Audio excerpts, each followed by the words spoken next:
La troisième journée du championnat national de baseball s'est disputée de fort belle manière samedi dernier sur les installations du collège Anador à Abobo, en présence des experts français de l'association francophone de baseball et de softball, Elliot Flays et William Kassakoli, qui séjournent en Côte d'Ivoire pour la mise en place, en marge de la francophonie, d'un tournoi de baseball des moins de 12 ans à Abidjan, avec la participation de la Côte d'Ivoire, du Ghana, du Burkina Faso et de la France. Nous sommes venus rencontrer les membres de la fédération ivoirienne et nous sommes venus prendre un peu plus d'informations sur le baseball ivoirien et aussi rencontrer tout un tas d'acteurs locaux pour la mise en place de cette compétition. Près de 60 enfants et une centaine de personnes qui prendront part à cette compétition.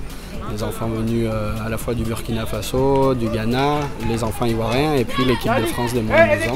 Donc on a hâte d'être au mois de juillet, mais on a encore beaucoup de travail pour préparer ce tournoi. Et donc c'est pour ça qu'on va mettre cette semaine à profit pour bien réaliser cette compétition.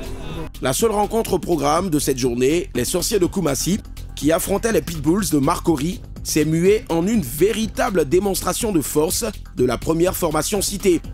Les hommes du coach Bruno de Medeiros étaient presque les seuls sur le terrain. Sur les 9 manches, pour une partie qui a duré près de 2h40 minutes, ils sont restés intraitables, faisant voler en éclats 18-3 leurs adversaires de voisins. William Kassakoli, entraîneur de l'équipe de France des moins de 12 ans, s'est dit être impressionné par le niveau de jeu des Ivoiriens. Et j'ai été très agréablement surpris parce que je vois qu'il y a des grosses qualités physiques. Il y a des joueurs qui courent très vite, qui ont des mains très rapides. C'est des qualités qui sont super importantes pour le baseball. Et donc du coup, à ce niveau-là, physiquement, il y a vraiment des beaux athlètes. Après, techniquement, c'est sûr que ça fait pas très longtemps que certains joueurs jouent et il y a des manques techniques. Mais malgré ça, le jeu est de qualité et j'étais vraiment très surpris par les lanceurs qui lancent énormément de strikes, qui sont très efficaces et les batteurs qui ont des mains très rapides et qui sont capables de faire des contacts très solides. On a vu les balles partir au fond du terrain et ça dénote quand même des belles qualités. Donc je me dis que si en plus on arrivait à avoir des échanges techniques entre nos deux pays pour venir aider les coachs, il y a des grandes chances pour que les joueurs montent de niveau très rapidement. Parce qu'il leur manque des petites subtilités techniques qu'ils n'ont pas connues encore.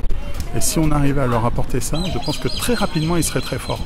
Parce qu'il y a vraiment un gros engagement physique dans le jeu là, je trouve. Et c'est de bon augure, c'est vraiment très intéressant.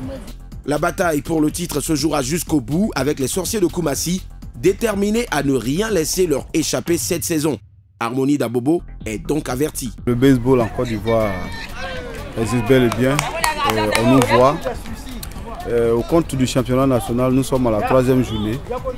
Et ce championnat est dominé actuellement par les sorciers de Koumassi.